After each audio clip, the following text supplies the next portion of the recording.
One thing you think fame can't buy. One word for success. सबसे biggest flex कौन सा है आपका? Secret guilty pleasure. Your 3 AM thoughts. Oof. I want to quit. So the world number one, and saying that statement at an 8-year-old age, how was that feeling? What made you quit? And then how did you comprehend that situation now? They used to jump on stomach and different stunts used to be there, but till then it was all fine. But one fine day I just didn't focus as much and I really felt some kind of a pain in my stomach, and I requested Papa that आप 8-9 साल के हो और आपको ये बताया जा रहा है कि आप एक बड़े लेवल के प्लेयर बन सकते हो। उस टाइम पे आपको ये सब मजाक लगता है। पापा का ऑफिस 9 बजे शुरू हो जाता है, but use to wait till 10:30-11 के साइना का प्रैक्टिस हो जाए तो मैं इसको लेके जाऊंगा। हाँ। आज जब मैं सोचती हूँ उस बारे में तो आई यूज्ड टू फील के हाउ ही सैक्रिफाइस्ड, लाइक उनको कोर्ट पे तो मैं ट्रेनिंग कर ही रही हूँ 10-11 घंटे, फिजिकली मूव हो रहे हैं, नेक्स्ट डे बॉडी रेडी नहीं होता उठने के लिए, दर्द होता है बॉडी। एंड गर्ल्स का तो ऑब्वियसली पीरियड्स पेन भी जो 4-5 डेज हम स्ट्रगल करते हैं, उसके साथ भी मुझे ट्रेनिंग करनी है क्योंकि दूसरी लड़कियां भी कर रही हैं वर्ल्ड में, they are also pushing their body. तो मैं कौन होती हूँ रुकने के लिए? मैं कौन होती हूँ कि मुझे बोलने के लिए कि पेन है मुझे। कभी आपने ऐसे साइना नेहवाल कार्ड प्ले किया है कि क्यू में जंप करने के लिए रेस्टोरेंट में जल्दी बुकिंग मिल जाए? Have you enjoyed the fame also? So most people assume your story began with badminton court and rackets, but if they dig a little deeper, like we did, they'll find out actually it began at completely different world. The real story starts in a karate class with you, 8-year-old, already a brown belt, one step away from black. And then in the middle of that journey, the training suddenly turned hardcore. They brought out a motorcycle and you were like, I want to quit. So the world number one, and saying that statement at an 8-year-old age, how was that feeling? What made you quit? And then how did you comprehend that situation now? So I was basically a sporty person from childhood, and I used to love playing sports, and I didn't know one day I'll take up badminton as profession. So it all happened because my father, we moved to Hyderabad from Haryana, and it was because he got promoted. And it's just that, I was missing my friends. All were in Hisar now, and I was like, Papa, I want to play some sport here after my schooling, after my school. Yeah. So he was like, fine, I think there's a karate classes which are going on. You can just maybe join in that. And I was like, okay, that'll be great. Maybe after school I can go there for an hour or two, and it's a different sport, that at that age you just want to play different sports and see how it is, and you're all excited. Yeah. So and when I went there, I saw like so many boys, and me and there was one more girl. Yeah. And we both were like, is it going to actually, it is going to be tough. Yeah. So let's see how it's going to be. But day one was little tough because it was something new. Before that I was good in running race or some kind of a different, like swimming or maybe table tennis. But suddenly I'm doing karate, which is something very different, and you have Absolutely. you have to do those different kathas, and you are doing sparring with female, of course with male as well. Yeah. So it's going to be very challenging is what I understood, but I really liked it. I somehow liked those challenges and those tough moments. I somehow liked it. I don't know why. I used to not shy away from that I have to put in that hard work, and I have to really try my best to be really good here. And I used to like impressing my coaches. I used to like it if they say good words to me. Even as an 8-year-old, Yes, you would like that. yes, Wow. yes. I should like it. My coaches, my teachers should be happy with me. I'll put in those extra efforts, effort. even if it is more than 100%. I don't mind, but I'm just going to give my 100%. So I should like all that, and started doing it, and I got brown belt as well, and. Then comes the black belt, which is a little bit more difficult, and I was like, it's not happening. They used to jump on stomach, and different stunts used to be there, but till then it was all fine. But one fine day I just didn't focus as much, and I really felt some kind of a pain in my stomach, and I requested Papa that maybe I'll play some different sport. Yeah. It's getting a little difficult and challenging for me now. Although the coaches were not very happy, they came to home as well and requested that Saina should complete it, and Yeah. she's just one belt away from completing the karate classes. So, but I was like, no, sir, I don't think I will be able to do it. And okay, they were fine. It's finally Yeah. your choice. Yeah. And then one of my father's friend was like, why don't you put Saina in badminton? Because my parents used to play badminton in Haryana. They were quite familiar with it, so they used to play in the club, and that's how the journey started. Papa took me to the summer camp there in Lal Bahadur Stadium, Hyderabad, and we were a little late for the summer camp. The coach was like, maybe come next year, you're a little late. But somehow he got convinced with my father when he asked that, why don't you just see her play a little bit? Yeah. Maybe she is good and Yeah. you can You allow used her to play with boys, right? Because no, I used to not play badminton. My parents used to play, so I used to go to the club and see them हाँ, play. But I never tried to play badminton. And I अच्छा. was like, I won't play this because they play every day. हाँ. So I used to run away from there and play different sports with my friends. Okay. So when I went there, only my coach was so happy that I could hit a smash. That was Yes. my first shot. Yeah. And he was so surprised, how is it how is it even possible? Usually when you start as a beginner, you play a lot of tosses and drops. But first she shot was attempted smash. a smash. Yeah. That's because my parents used to play, so I used to see them play. Although I used to just sit there and have some fruit or something and enjoy whatever they're doing.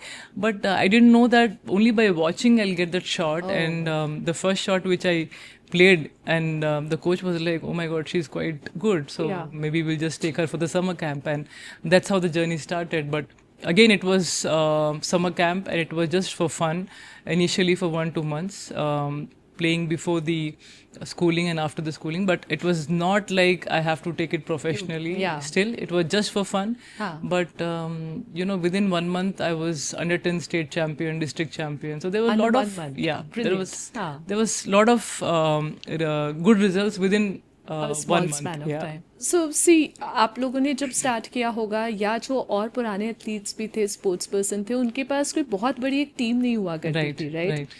आपने अब and even in one of your interviews you said that ये सब अभी अभी recently Start शुरू हुआ है कि 4 कोच भी आप लेके जा सकते हैं, one mental Yes. coach.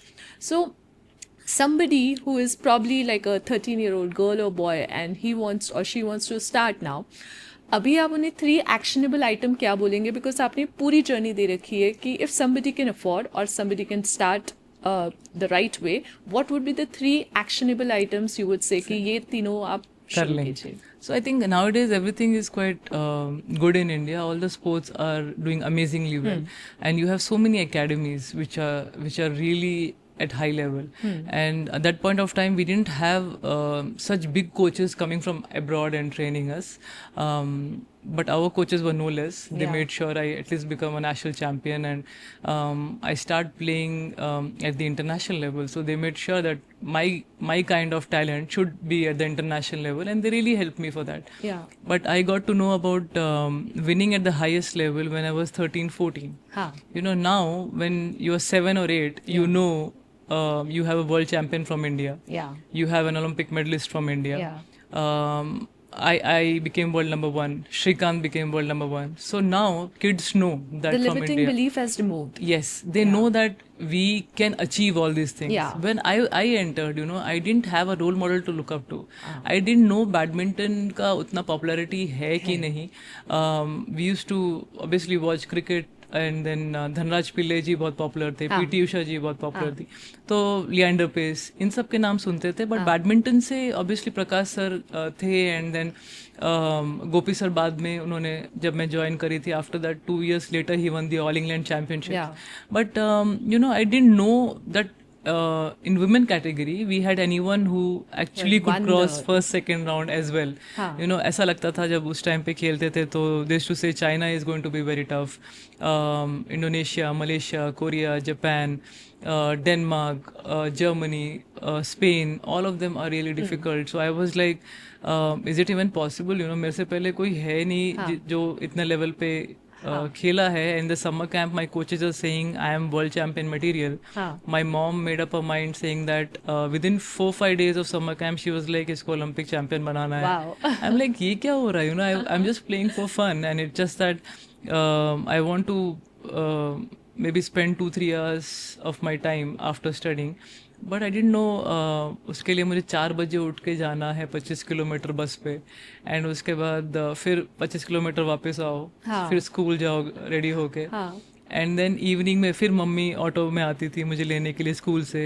And then again go back 25 kilometres and वाह oh come my back god by maybe say 8:39. हाँ सो खाना खा के फिर इमीडिएटली सो जाओ and then get up again at 4. हाँ so this was the routine which happened for 1-2 months, हाँ एंड समहाउ यू नो जब आपको इनिशियली ऑब्वियसली नफरत हो जाती है ऐसी चीज़ों से, क्योंकि आप आठ you're नौ doing साल it के for हो fun yeah 8-9 साल के हो और आपको ये बताया जा रहा है कि आप एक बड़े लेवल के प्लेयर बन सकते हो. उस टाइम पे आपको ये सब मजाक लगता है क्योंकि you want to be a doctor, पापा साइंटिस्ट है, हाँ मम्मी स्टेफी ग्राफ की फ़ैन है, तो शी जस्ट थॉट कि शायद कुछ टेनिस कर वेनिस लेगी, हाँ चांस ले लेंगे. तो आई थिंक उस टाइम पे बस ये अच्छा लगने लगा कि मुझे जो कंपटीशन फीलिंग आ रही थी उधर जाके बच्चों के साथ कंपटीशन देना कि जो भी ट्रेनिंग कर रहे हैं तो मुझे उससे बेटर करना है. हाँ अगर मैं कोर्ट पे मेरे जो फ्रेंड्स हैं वो 1 घंटा खेल रहे हैं तो मैं 2 घंटा खेलूंगी. हाँ so that quality I had from हाँ starting. So it was like sometimes coaches used to say कम करो, no problem, it's not going to harm anything, हाँ आप थोड़ा कम भी कर सकते हो. But I was like no sir, I am go to give my best, और थोड़ा सा और भी हो सके तो आई एम रेडी फॉर हाँ इट. तो that kind of challenges I to like, और मुझे मेहनत करना बहुत पसंद है अभी भी, और हाँ था हमेशा से बहुत पसंद है. तो अगर 10 घंटे की ट्रेनिंग बोलेगी तो मैं 12 घंटे भी करूँगी. हाँ but what I really liked was the interest of my mummy and papa, because they used to be in the stadium.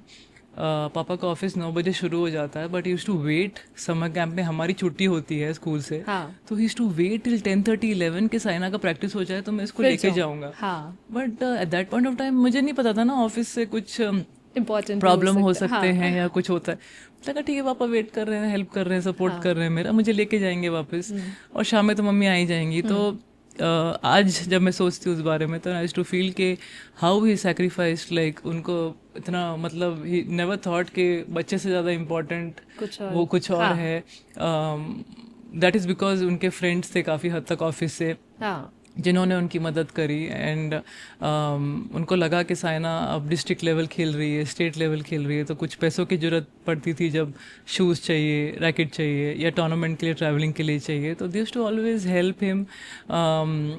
पापा थोड़ा बैंक से ले लेते थे, हाँ and because me and my sibling हम दो हैं, तो उस टाइम पे पापा का सैलरी वो 60,000 rupees, so how much ever he could have done for both of us. तो थोड़ा कम ही पड़ जाता था. हाँ travelling takes lot of, Yeah. मतलब खर्चा बहुत and होता even है. training I'm sure like training का just बहुत the होता है. result. उस टाइम पे स्पॉन्सरशिप भी नहीं थे. I got my first sponsorship at the age of 13, लेकिन मैंने 9 से खेलना शुरू किया हाँ था. तो इतने साल तो इतने बिना साल, स्पॉन्सरशिप के जो बस, ऑटो, जो बैरल्स, रैकेट, शूज़, ट्रैवलिंग, धीरे धीरे he understood that I am playing well at the national level. तो थकावट कम हो तो एयर टिकट्स खरीदने के लिए me, and then he made sure mummy also travels with me so that और फोकस रहे और हाँ अच्छा रहे. तो उसके लिए ऑब्वियसली एक्स्ट्रा खर्चा रहेगा देन हाँ होटल में and all that. But by God's grace 13 में मैं फर्स्ट टाइम इंटरनेशनल लेवल के लिए सेलेक्ट हुई, and I was playing in the seniors category as well, क्योंकि by 13 I was winning all the categories almost, singles and doubles. Under 13 भी जीत रही थी, हाँ अंडर 16 भी जीत रही थी singles doubles, under 19 singles doubles. हाँ सीनियर्स में भी मैं 1 साल 2 साल अपर्णा पोपट से हारी थी, जो वो टाइम पे हाँ बहुत बड़ी प्लेयर थे. हाँ लेकिन डबल्स में हमने वो भी ऑलमोस्ट जीतना शुरू बीट कर लिया था. हाँ तो इट वाज जस्ट लाइक एक ड्रीम रन सा हो रहा था मेरा, which I was not able to believe के am I actually performing so well, and I am now representing country, and whatever my coaches told me when I started playing, वो actually true हो रहा है. So these are the things which were actually playing in my mind, but I didn't know कि आप अगर मेहनत पूरे जी जान से करें and you're not listening to anyone जो बोलते हैं कि आपसे नहीं होगा, क्योंकि आपके दिमाग में है, और आपके जो पॉजिटिव टीम है ना, आप उनके तरफ से अगर जो सुनते हैं, हाँ,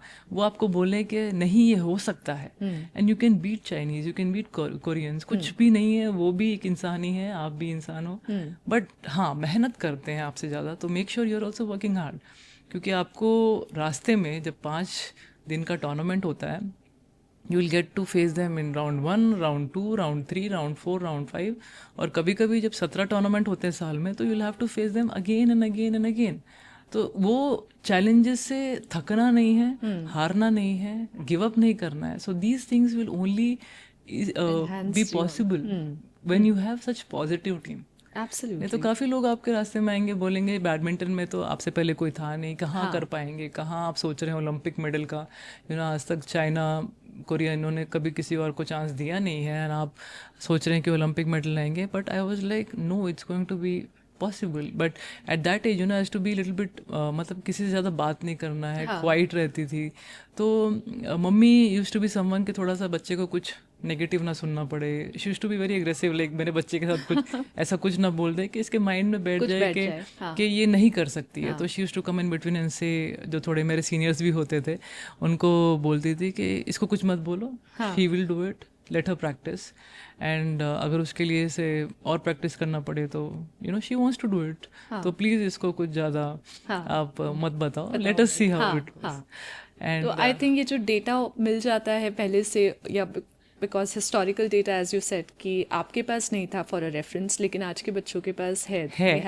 They have, that is the thing, they have all this, and they have good coaches, they have all the knowledge which we require to win at the highest level. Correct. जो नॉलेज मेरे को नहीं थी, and ये एक advantage है with physios and trainers and doctors, क्योंकि वो बता देते हैं आपको ये सब चीजें. फिजियो ट्रेनर्स आर इम्पोर्टेंट, वो फर्स्ट हैं, उसके बाद कोच कम्स. अच्छा. क्योंकि आपकी जो बॉडी अगर उतना ट्रेनिंग ले सकती है, that is when on court training comes. And I think अगर आपका बॉडी फिट है and you are really ready for the court training, तो फिर कोर्ट में इतना डिफिकल्ट नहीं होता है. लेकिन अगर आपकी ट्रेनिंग फिट नहीं है और आप बस कोर्ट पे खेलना चाह रहे हो, तो इंजरीज तो होंगी. Correct. So finally your body will be ready, should be ready only अगर आपके फिजियोज और ट्रेनर्स एंड जो आपकी जो ये टीम है बेसिकली ट्रेनिंग का पार्ट है, वो अच्छे से देखा जाएगा, तो आपका कोर्ट का भी ईजी हो जाएगा. सो जो हम एक्शनेबल आइटम्स की बात कर रहे हैं उसमें यू से दैट फिजियो जो कोचेस होते हैं वो पहले आएंगे, क्योंकि they will make your body ready. If you are ready to play at the highest level, if you have your mind set for that कि मुझे वर्ल्ड नंबर 1 बनना ही है, मुझे best player in the world बनना ही है, तो these are the important factors of becoming the best in the world.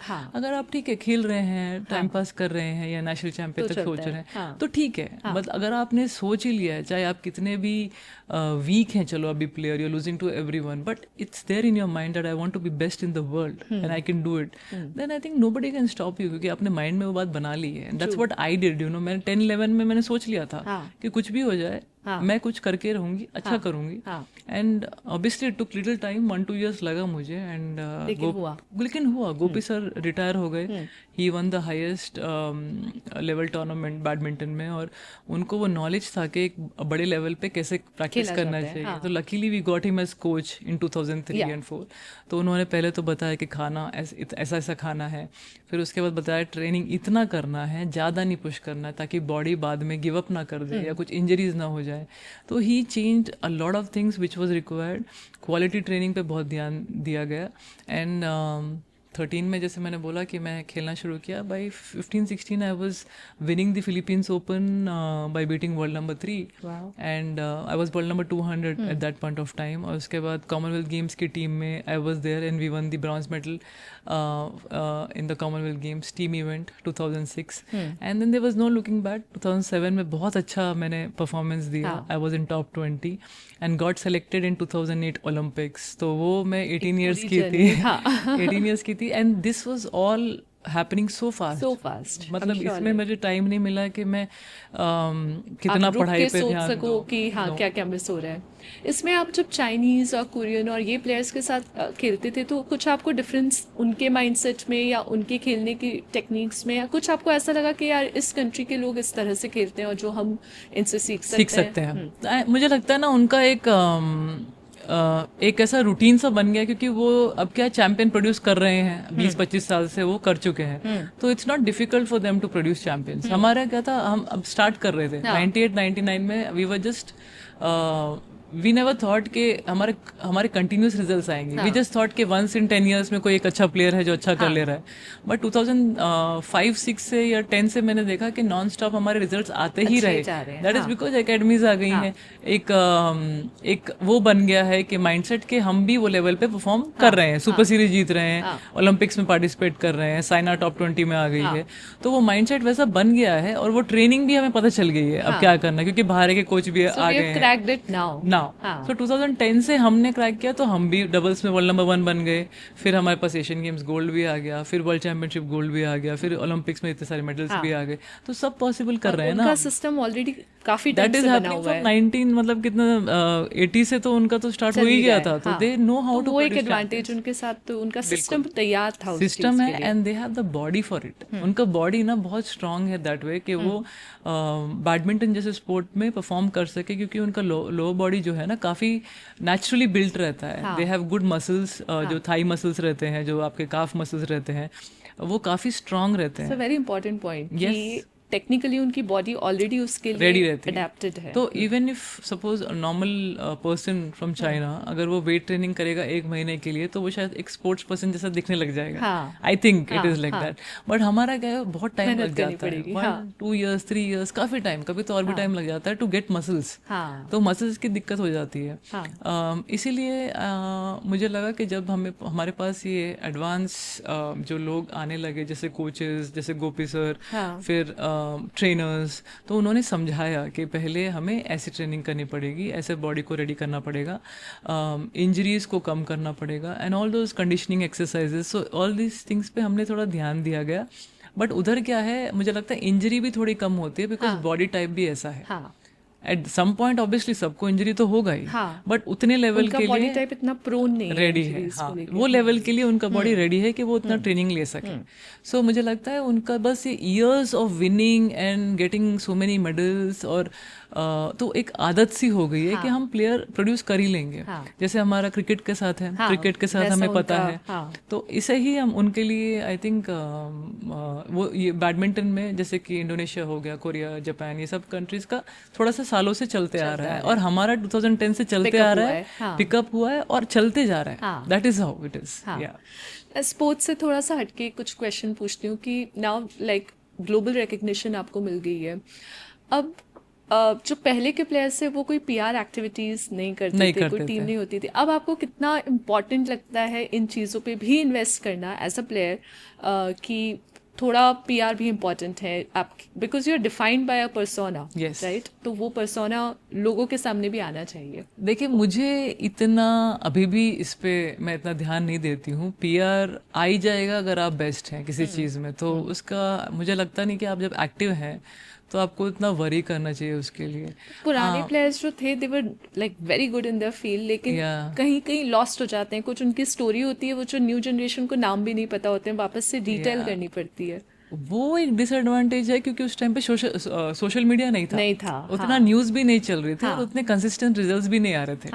तो आप देखिए, कहीं भी अगर एक बार रिजल्ट आता है और सडनली आप फिर से रिजल्ट ना दे पाए तो कभी कभी ऑब्वियसली गुम हो जाता है नाम. ऐसा लगता है कि but in my case luckily क्या हुआ कि आप कंसिस्टेंट रिजल्ट दे रहे थे. मैंने I won like 3 super series back to back, फिर नेक्स्ट ईयर फिर सुपर सीरीज, फिर कॉमनवेल्थ गेम्स मेडल आ गया, फिर कहीं कुछ मेडल आ गया, फिर ओलंपिक मेडल आ गया. In the news. तो थोड़ा इसीलिए ना मेरा नाम याद रखा गया. ऐसा मुझे ऐसा लगता है. सबके अपने अपने ओपिनियन होंगे, तो मुझे ऐसा लगा कि अगर आप कंसिस्टेंट रिजल्ट देंगे, जैसे क्रिकेट का ऑब्वियसली वर्ल्ड कप के बाद जो हम जीते थे, कितने सारे रिजल्ट्स बैक टू बैक आए हैं, तभी we are just like everywhere in cricket और हमें पूरा नॉलेज हो गया.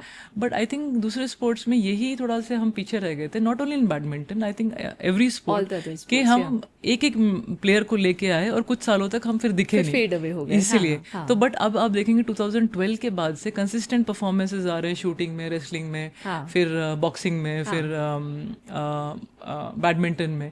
तो इसीलिए आई थिंक लोगों को और जानकारी हो रही है. फिर social media, thanks to you know every small player के बारे में, मतलब जितने भी लेवल पे, चाहे 100 लेवल का प्लेयर, टॉप 100 का हो, टॉप 200 का हो, उसके बारे में भी आपको बता रहे हैं, नॉलेज बता रहे हैं. तो that is very very good. वो उस टाइम पे हमें लगता था नंबर 1 ही बनना है, नंबर 1 ही बनना है, वरना आपको कोई देखेगा नहीं. तो that is how the attitude was. It was so strict for us back then कि आप नंबर 1 ही या टॉप 5 में ही आएंगे तो आपको वो सब कुछ मिलेगा. तो थोड़ा सा टफ भी था, but I feel now if you're performing well, if you're in top 10, consistent results, everywhere आपको लोग appreciate करेंगे. तो ये जो कम्युनिटी ने सक्सेस का जो पैरामीटर इसको थोड़ा ट्वीक किया है, it's a positive change according to you, right? Very positive, very positive. Winning और लूजिंग से आप डिफाइन नहीं किए फॉरगेट अबाउट विनिंग लूजिंग, क्योंकि वो तो आपका, अगर आप अच्छे हैं तो आएगा ही, बट वो लोगों को जानना है कि बैडमिंटन क्या है, या टेनिस क्या है, या बॉक्सिंग क्या है, रेसलिंग क्या है, शूटिंग क्या है. डिफरेंट स्पोर्ट्स के बारे में जानकारी ऐसे ही मिलेगा कि कौन सा प्लेयर अब आ रहा है, क्या कर रहा है, कौन से रैंकिंग पे है, कितना, चाहे वो छोटे टूर्नामेंट से क्यों ना खेल रहा हो, बट इट्स ओके, बिकॉज एक आप किसी की नजरों में है, आप मेहनत कर रहे हैं, क्या पता कल आप थोड़ा हाई लेवल पे खेलेंगे, क्या पता कल आप वर्ल्ड नंबर 1 बन जाए. तो आप बिल्कुल छोटे टूर्नामेंट से एक वर्ल्ड नंबर 1 बन रहे हैं लोगों के सामने. तो this is very positive. And everyone knows about it. अभी ऐसा नहीं है कि साइना के बारे में जानने के लिए आपको न्यूज चैनल खोलना पड़ेगा. तो it's there in social media, लोग उसमें देख रहे हैं आपको, और इतना सपोर्ट कर रहे हैं इंडियंस का. I think after so many results in badminton, you can see the craze. So many Indians are watching badminton and they are just मतलब consistent देख रहे हैं कितने भी सुपर सीरीज हो रहे हैं. तो that means it is also growing very well. आपको वो हार्शनेस लगता है कि रिड्यूस हुई? जैसे पहले विनिंग और लूज ऐसा बोलना बहुत ईजी हो कि हारने से नहीं फर्क पड़ता, हमने नंबर 2 भी आया, ये भी आया, लेकिन आपको लगता है वो हार्शनेस रिड्यूस हुई है, या अभी भी मीडिया या लोग उस चीज़ को लेके उतना ही हार्श हैं कि विनिंग और लूजिंग के बीच में एक बाइनरी फर्क डाल देते हैं? मुझे लगता है ना कि मोर देन पीपल, जो हार्श आपको लगता है, दुख जब होता है जब आपके पेरेंट्स आपको गुस्सा करते हैं. मुझे हमेशा लगता है, क्योंकि अभी भी चाहे सोशल मीडिया में 10-15 कमेंट या 20 कमेंट जितने भी आपके लिए गंदे आए, ये चलो 100 आ गए, लेकिन आप उसके बारे में चलो एक दिन सोच के भूल भी जाएंगे, बट जो आपके पेरेंट्स का जो है वो आपको कंसिस्टेंटली बोलेंगे ऐसा खेलना चाहिए, अच्छे रिजल्ट्स नहीं आए हैं, what is going wrong, are you not training well, so उनका जो चुभता है ना, then that you can't even forget till you don't win the tournament. Absolutely. तो पेरेंट्स का जो है फर्स्ट, आई थिंक कोचेस का जो दुखता है, बिकॉज आपको जब भी दुखेगा क्योंकि आप उस लेवल के प्लेयर हैं, तभी दुखेगा आपको, तभी वो भी लोगों को नहीं शायद वैसा हर्ट होगा. मुझे तो नहीं, मुझे दुखता था क्योंकि वो मुझे एक्सपेक्ट करते थे कि मैं उस लेवल पे खेल सकती हूँ. तो जो भी मुझे पिंच करते थे, मुझे इनका पिंच हर्ट होता था. और उसके बाद जो स्पॉन्सरशिप्स आए, थोड़ा बहुत जो पैसा मिलने लगा, you get even more stressed and tension उसके बारे में कि ये कब तक रहेगा आपके साथ. इस स्पोर्ट्स के लिए पढ़ाई छोड़ दी, तो अब पढ़ाई तो रही नहीं, तो जिंदगी भर I have to make sure कि इसके साथ ही मुझे ये भी एक पैरेलल रहता है. आजकल रिसेंटली गोपी सर का आई थिंक एक इंटरव्यू में ही स्टार्टेड क्राइंग एज वेल, क्योंकि आजकल जॉब्स मिलना भी डिफिकल्ट हो रहा है. इट्स नॉट लाइक पहले एटलीस्ट हम नेशनल चैंपियन बन जा रहे थे तो हमें कुछ जॉब्स मिल रहे थे, बट अभी वो भी डिफिकल्ट है. तो इमेजिन एक प्लेयर की लाइफ में जब आप हाईएस्ट लेवल पे खेलने का सोच रहे हैं, तो आपको इतने सारे डाउट्स हैं कि जॉब आएगा कि नहीं, इंटरनेशनल लेवल पे खेलने के लिए पैसे आएंगे कि नहीं, फिर ये स्पॉन्सरशिप जो अभी मिल रही है वो कितने साल तक रहेगी, कितने साल तक मैं परफॉर्मेंस दे पाऊंगी, इतने सारे टूर्नामेंट्स है, तो I hope I stay injury free. तो दिन में जितने भी घंटे हैं आप प्रैक्टिस कर रहे हैं, खा रहे हैं, सो रहे हैं, आप यही सोच रहे हैं कि नेक्स्ट टूर्नामेंट के लिए मैं ठीक रहूं, मैं अच्छी ट्रेनिंग करूं.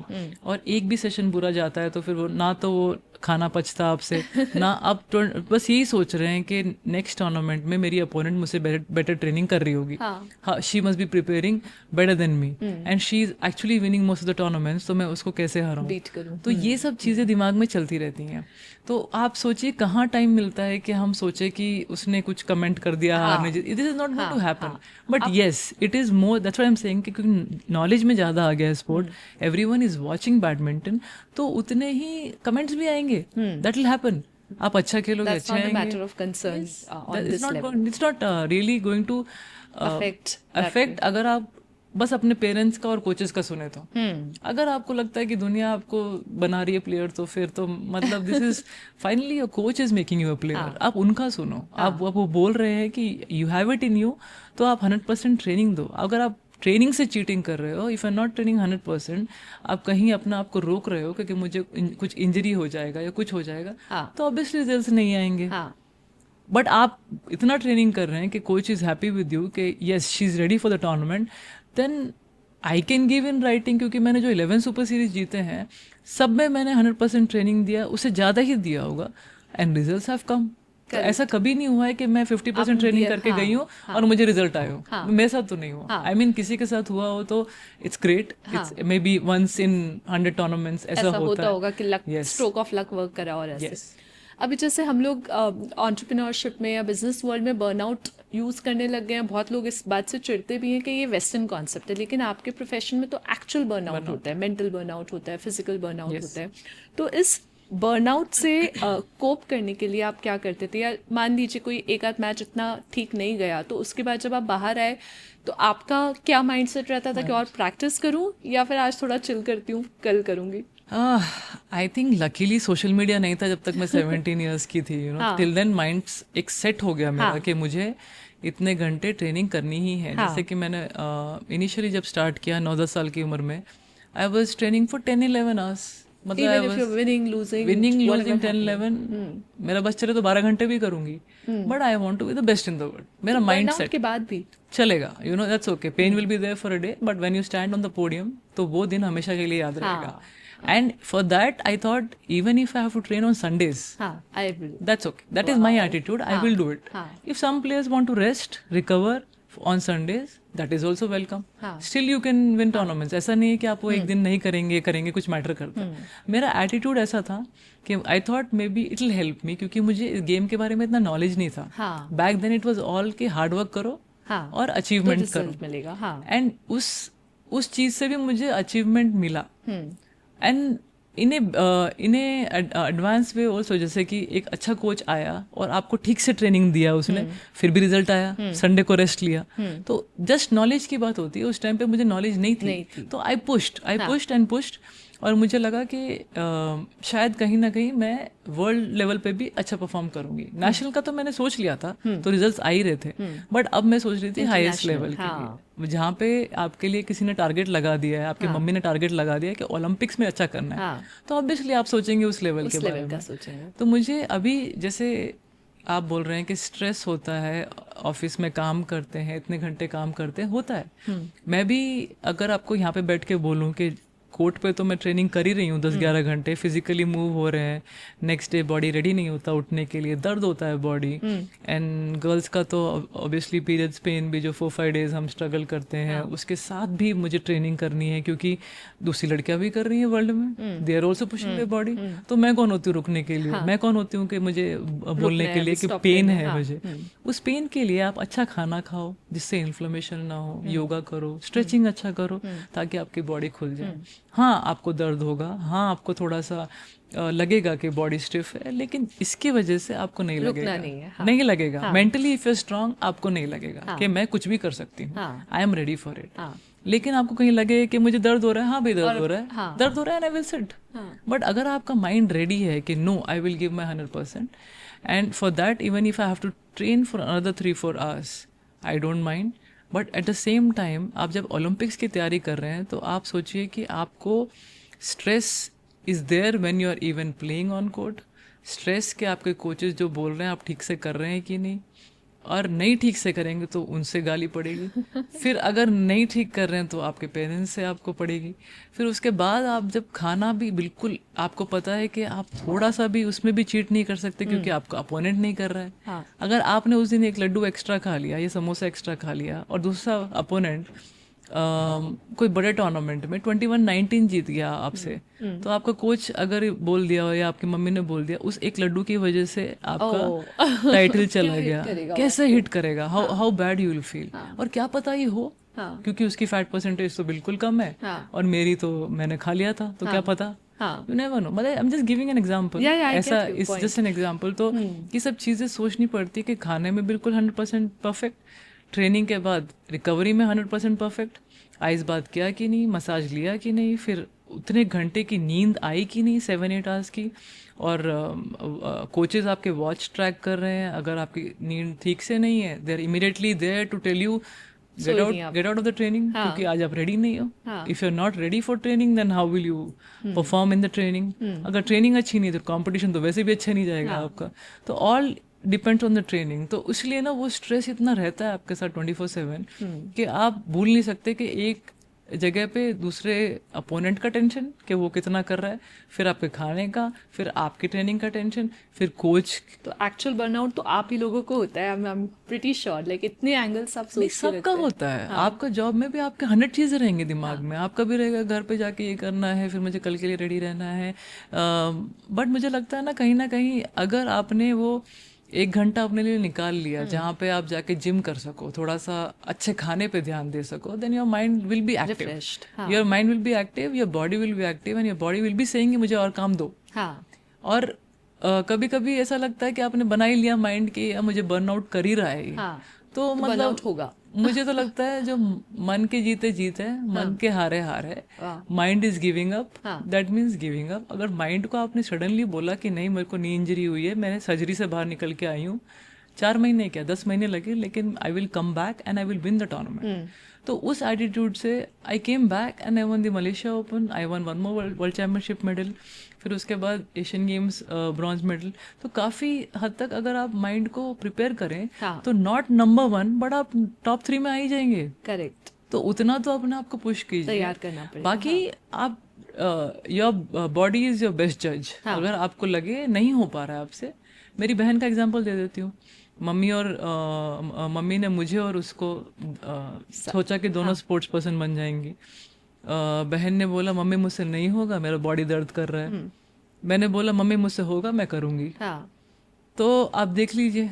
और आज शी सेज मम्मी को, मम्मी काश मुझे भी थोड़ा और पुश करते। मम्मी ने, मैंने पूरा ट्राई किया बट जिसके दिल में नहीं है और जो रो रहा हो कि मुझसे नहीं हो रहा हो, उसको कितना आप पुश करेंगे। बट जो कर सकते हैं प्लीज कीजिए, क्योंकि आपको उसमें खुशी मिलती है। और बाकी उसके बाद जो नींद आती है ना, इट फील सो सैड। मतलब इतना अच्छा लगता है कि मैंने कल 100% दिया और कल 100% देने के लिए भी मैं रेडी तैयार हूँ। एक पैरेलल लाइफ अगर इमेजिन करते हैं, आपका इतना अच्छा इंट्रोडक्शन दिया जाता है, आप कहीं पे भी जाते हैं, you have a series of recognitions behind you. अगर आपको बैडमिंटन से पुल करा जाए और आपको अपना इंट्रोडक्शन देना पड़े विदाउट बैडमिंटन, तो आप कैसे देंगी? No, I don't think I can imagine myself without badminton. Sports person तो मैं बनती ही, चाहे कोई भी स्पोर्ट्स में हो। मुझे लगता है मेरा एटीट्यूड उसी के लिए है उसी के लिए है। एंड फैमिली में पूरे साइंटिस्ट, इंजीनियर्स, डॉक्टर्स हैं। तो आपकी इमेजिनरी लाइफ में भी आप स्पोर्ट्स पर्सन ही होती, दूसरी लाइफ में भी अगर आप फिर से जन्म लूंगी तो भी मैं आई होप कि मैं स्पोर्ट्स पर्सन ही बनूं। मुझे लगता है कि sports is something which teaches you so many things, you know. इतना अच्छे बन जाते हो आप, इतने डिसिप्लिन हो जाती है life. Even if once you stop playing, वो एक रूटीन हो जाता है कि जिम तो जाना ही है, रेडी तो रहना ही है, अच्छा तो खाना ही है, कुछ भी हो वो टाइम पे सोना ही है। तो एवरीथिंग बिकम सो नाइस, मतलब अच्छा लगता है। कुछ और बाकी किस्मत की बात है। कुछ और अगर जैसे मैंने बोला फैमिली में इतने सारे इंजीनियर्स, डॉक्टर्स हैं, तो मैं भी वही बनती थी शायद। पढ़ाई कर लेती थी। और वो तो करना ही पड़ता, क्योंकि अपने कंट्री में पढ़ाई इतनी ज्यादा है, तो वो तो शायद मैं कर ही लेती। एक अब यू अर्न्ड एवरीथिंग, मेडल्स हैं, रिस्पेक्ट है, स्पॉटलाइट है, you become extremely supremely famous. कभी आपने ऐसे साइना नेहवाल कार्ड प्ले किया है कि क्यू में जंप करने के लिए रेस्टोरेंट में जल्दी बुकिंग मिल जाए, कि आप मास्क खोल के ऐसे खड़े हैं और लोगों ने have you enjoyed the fame also? मुझे लगता है कि जब मैंने खेलना शुरू किया था, इतने मैंने लाइन में खड़ी रही थी, and I never had an issue with it. अभी भी मुझे खड़ा करवा दीजिए आप लाइन में, इमिग्रेशन लाइन में या रेस्टोरेंट लाइन में या किसी भी लाइन में, आई डोंट माइंड इट। पहले जब मैं 1-2 घंटे खड़ी रहती थी तो क्या प्रॉब्लम है? Plus with my kit bag I to stand, तो किड बैग ही ऑलरेडी 7-8 किलोज का रहता था। That's okay, you know. मुझे लगता है कि अभी थोड़ा सा ऑब्वियसली फेमस होने के बाद जब लोग बोलते प्लीज मैम आइए, तो मैं कभी कभी ठीक है sir, it's okay, you no. But चलो 1-2 बार बोलते हैं तो मैंने कहा ठीक है, जब मिल रहा है तो यू नो क्यों नहीं, चलो चलते हैं। लेकिन I will not shy away from that. अगर मुझे खड़ा रहना पड़े तो और नो प्रॉब्लम, मैं ऐसे ही हूँ, एटीट्यूड ऐसा ही है मेरा। मुझे ऐसा कुछ नहीं है कि जल्दी कहीं भागना है। सेम फ्लाइट में जाएंगे सब लोग, सेम उसमें जाएंगे, तो इट्स नॉट गोइंग टू, मतलब हाँ आप अगर सोच रहे हैं कि बॉलीवुड एक्टर्स या उनके बारे में, they need it Yeah. Because I think इतने ज्यादा No, पॉपुलैरिटी we है। think you also deserve it, अरे but it's okay, it's okay. this is जहाँ your humility. जो इंसान पॉपुलर होता है ना थोड़ा सा, हाँ. तो उनको इट्स ओके, हाँ. दे डिजर्व इट, क्योंकि उनका एक होता है कि लोग आके उनको पूछेंगे, हाँ. ज़्यादा तंग करेंगे, जो ज़्यादा पॉपुलर ऑब्वियसली हमारे कंट्री में है। लेकिन आई एम श्योर कि अगर वो सब ठीक है या लोग उतना तंग ना करें, आई एम श्योर वो भी ये निकल लाइफ जाएंगे कर लेंगे। वैसे, हाँ, आई हाँ, थिंक हाँ. कर लेंगे वो भी। हाँ, अब आपने दोनों लाइफ देख ली, एक बहुत डिसिप्लिन लाइफ भी जहाँ पे आपने सोच रखा है कि एक लड्डू एक समोसा ये भी आप नहीं खाती थी ये सोच के, और एक आपने स्टिलनेस भी अभी ऑब्जर्व कर ली है। क्या आप थोड़ा वो क्योस मिस करते हो अब आप? I don't know. I think it was the best decision because after that, getting Olympic medal was everything, and I was the first one to do it. Is something which is unbelievable. जब मैं उसको देखती हूँ medal को, I feel कि मुझसे पहले जब मैं 5th स्टैंडर्ड में थी, I used to feel PT Usha ji, Milkha Singh ji ने जस्ट मिस कर दिया मेडल। हाँ. मुझे लगता क्या था कि feeling होगी नींद कैसे आती होगी। हाँ. I mean, till now, when I see PT Usha ji, and I'm like, just miss, it hurts so much. Yeah. And when I have it with me, and I'm like, at least मुझे नींद तो आ पाएगी। हाँ. I have it, क्योंकि एक सोचा था मैंने सपना, वो उसके पास हो तक गया. पहुंची हूँ मैं, हाँ. मेडल आया है। हाँ.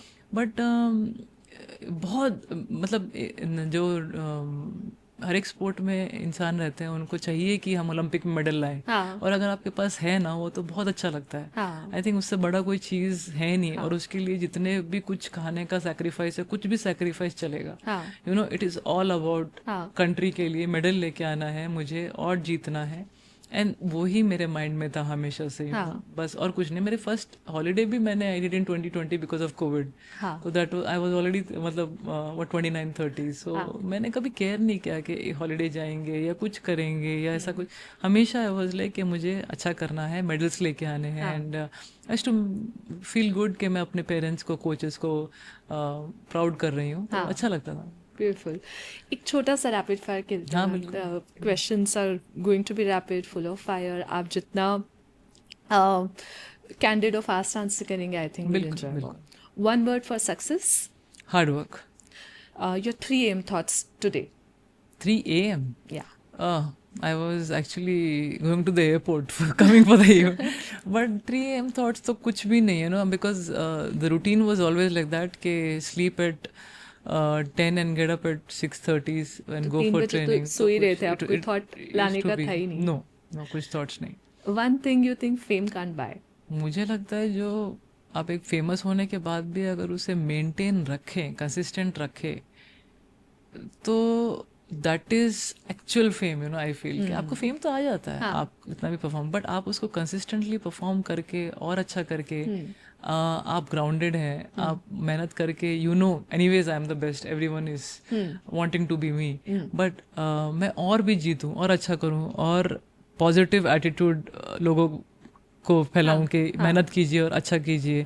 और जैसे रिजल्ट्स मिले, growth, yes, I think that is very important. And fame can not buy that, even if you have money after some point of time, घर सब जिसका आप सपना लेते हैं बचपन से, और एक बार आपको मिल जाता है, और सबको मेहनत करनी चाहिए, पैसा बनाना चाहिए, घर बनाना चाहिए, उसके बाद ही वो एक्सपीरियंस आएगा।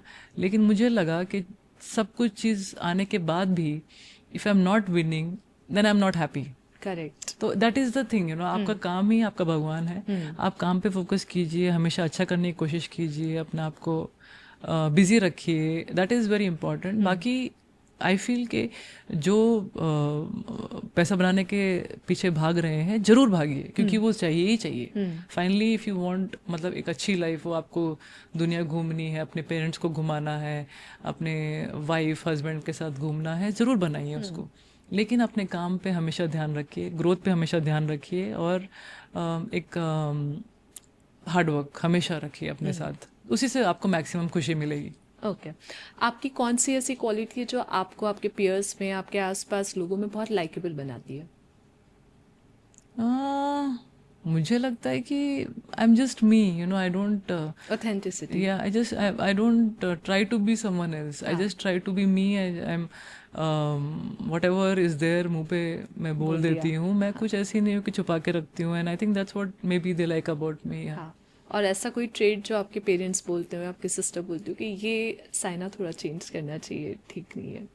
नहीं, उनको लगता है कि थोड़ा सा कभी कभी, but that happens with the game, you know. जब आप, it all depends on winning and losing now. Obviously mind is calm most of the times, but if you're not trained well, अगर आप हार गए हाँ, और आपको अच्छे से मतलब जीतने वाले थे फिर हार गए, तो इतने सारे मोमेंट्स होते हैं, आप किसको एक्सप्रेस करेंगे? वो फाइनली आपके पेरेंट्स पे या उन पे ही उतरेगा. They know, at least parents know कि क्यों कर रही है ऐसा, तो they will be quiet for 1-2 hours and then they will talk जब वो निकल जाएगा. बट फ्रेंड्स नहीं समझ पाएंगे एंड सिस्टर नहीं समझ पाएंगे, क्योंकि उनको लगता है कि शायद हम पे ही कुछ भड़ास उतार रहे हैं. लेकिन ऐसा नहीं है. वो मोमेंट आई थिंक पूरा हमारा, जब प्लेयर्स का एक वो हो जाता है तो आपका माइंड वहीं पे घूमते रहता है, एंड बिकॉज ऑफ दैट छोटी सी चीज़ भी कभी कभी बड़ी कर देते हैं. तो दे से कि you know, try and relax most of the time, जितना हो मेडिटेशन करो, ये करो, बोलते रहते हैं. बट समटाइम्स कभी हम तो निकलता है. मेडिटेशन करते हैं लेकिन फिर भी आ जाता है, क्योंकि फिर हार जीत तो याद आ जाती है. So that is how it is. So but उन्हीं पे ही उतरता है मोस्टली, पेरेंट्स पे. आप जब किसी से भी मिलते हैं तो फर्स्ट चीज़ क्या नोटिस करती हैं? कुछ हम लोगों का सबका एक रहता है व्हेन वी मीट समबडी कि उसका कुछ, what is the first thing you observe when you meet a person? मुझे लगता है कि मैं जस्ट नहीं, ज़्यादा नोटिस करती नहीं हूँ मैं. एक्चुअली आई वॉज ऑलवेज, जैसे मैंने कहा ना कि इतना बिजी थे अपने स्पोर्ट में, हमेशा 24/7 खेलना अच्छा है, प्रैक्टिस अच्छा करना है, कोच का सुनना है. कहाँ टाइम मिला कि मैं बैठ के सोचूं कि इसके बारे में सोचना है, या किसी के बारे में कुछ भी, मेरा ओपिनियन क्या क्यों बनता, किस लिए बनाऊँ. मुझे बस अपने लिए अच्छा करना है. I have to do well. सब अपने अपने जगह पे अच्छे हैं. और बेस्ट फ्रेंड्स तो वही बन पाएंगे जो बचपन से आपके साथ हैं, क्योंकि इतना टाइम कभी मिला नहीं बाहर जाने का. तो I didn't have so much of time to actually express और टॉक टू एनीवन. तो वो बचपन से जो बैडमिंटन के जो रहे हैं वो अभी तक साथ में हैं. बाहर किसी लोगों, मतलब कहीं भी लोगों से मिलना इतना हुआ नहीं है, तो मैं ज़्यादा कुछ उसके बारे में बोलूँगी नहीं, सोचूंगी भी नहीं. हाँ. इतने मेडल्स हैं आपके पास, सबसे बिगेस्ट फ्लेक्स कौन सा है आपका? Olympic medal is going to be very special, and it's special for every athlete, I would say. Yeah.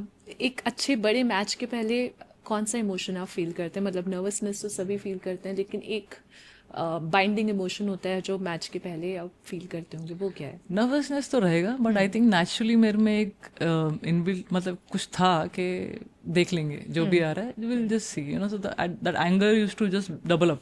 वो प्रैक्टिस में जो मैच से पहले जो होती है ना, थोड़ी वार्म अप होता है उसमें, तो इसके साथ खेलना है, इसके साथ खेलना है, you are thinking about how she is going to play, कैसे रेडी रहेगी. तो वो जस्ट वो एटीट्यूड 1 hour रहता है, तो यू डेफिनेटली बिकम लाइक बस देख लेंगे आज तो कैसा होगा, and you are prepared, you are trained well. Question था कि one word of phrase for your biggest opponent. Biggest, the one who's defeated me most of the times, और anybody you think या ये मेरे बिगेस्ट ओपोनेंट है, या ये, तो उसको लेके एक फ्रेज जो मन में आता है? Wang Yihan was someone who used to defeat me a lot of times. I was like, क्या कभी मार पाऊंगी, you know that. एक्चुअली हमें भी वो डाउट आ जाते हैं, तो यही फ्रेज होता है, क्या कभी मार पाऊंगी. बट उसके लिए, उसको हराने के लिए और वर्ल्ड का बेस्ट प्लेयर बनने के लिए, आई थॉट मुझे अपने सेफ जोन से बाहर निकलना पड़ेगा. So I left my house, I left papa, dog, जिनके साथ इतने सालों मैं कभी नहीं गई for long time. I thought best करना है तो यहाँ से निकलना पड़ेगा. And I went to Bangalore. I thought कि यहाँ पे मैं कुछ ट्राई करती हूँ, अगर नहीं अच्छा हो पाया तो ऑब्वियसली मेरे पे ही आएगा, I will regret about it. But I wanted to try, क्योंकि मैं एक रैंकिंग से ऊपर नहीं जा पा रही थी, बारी बारी उन्हीं प्लेयर से हार रही थी. तो कहीं ना कहीं it gets in your mind कि क्यों ऐसा हो रहा है, क्यों नहीं निकल पा रहे हो. तो and I M 23-24 now, and players का लाइफ इतना लंबा नहीं होता है कि आप बैठ के सोच सकें इतना कि मैं करूँ कि नहीं. तो I just took the step. I was there in Bangalore. छोटे से रूम में हम 3 years रहे, मम्मी और मैं. And I am so happy कि मैं वो स्टेप ले पाई, क्योंकि मैं वर्ल्ड नंबर 1 बनी. मैं वर्ल्ड चैम्पियनशिप में आफ्टर 7 और 8 क्वार्टर फाइनल्स अटेम्प्ट Wow. मेरे को फर्स्ट मेडल आया इन द 9th ईयर. हाँ. And I obviously all England finals भी खेली and so many super series which anyways I was winning but I still went on winning but जो world number 1 था after I went down to world number 9 or 10 उसके बाद I never thought कि अब मैं आ पाऊंगी लेकिन मैं आई and I defeated Wang Yihan after that. You won't believe head to head was 10-2 but उसके बाद I could make it to 7-10 मैं 5 बार जीती वो साल. तो नेक्स्ट ईयर वो रिटायरमेंट ले लिया उन्होंने लेकिन मैंने उनको 5 बार हरा दिया एंड उन्हीं को ही हरा के मैंने वर्ल्ड चैम्पियनशिप मेडल भी जीता. So that phrase was always there. एक कभी हराऊंगी नहीं बट इमेजिन मैंने हार्ड वर्क किया. मैंने थोड़ा सा चेंज किया, मैंने ट्राई किया and I didn't give up. तो वो हुआ. सीक्रेट गिल्टी प्लेजर क्या है साइना का? Ice cream. I love ice cream. I love मतलब जलेबी दे दो मेरे को लेकिन वही ना कभी कभी लगता है कि उसके बाद जो 1 घंटा भागना पड़ेगा ना उसको निकालने के लिए. But yeah I love having laddoos. Last question, if you had to live one day in someone else shoe, whose life would you choose? नहीं, आई थिंक मेरी ही लाइफ चुनूंगी मैं क्योंकि एक डिफ़िकल्ट स्टेज से मैं ऊपर आई थी जहाँ पे मुझे लगा नहीं था कि इस गेम में हम कुछ कर पाएंगे. मतलब स्पेशली जब आपके पास कोई रोल मॉडल नहीं था ऐसा कि आप सोच सके कि आप बैडमिंटन जैसे गेम में कुछ कर पाएंगे. बट मैंने वो करके दिखाया एंड दे विल उसके बाद there was no looking back. तो आई थिंक मैं साइना नेहवाल ही हूँ, अच्छी हूँ and I am so proud of it. Super, thank you. मैं तो चाह रही हूँ ये कॉन्वर्सेशन और लंबा चले लेकिन मोमेंट से मुझे समझ में आ गया कि I have to let you go. Thank you. But it was supremely refreshing to have a conversation like this with you. आप जितना कोर्ट पे अग्रेसिव है उतना यहाँ पर काम है and all the answers that you gave so beautifully, I think they're going to resonate with our audience. Thank you. Thank you so much. Thank you, Saina.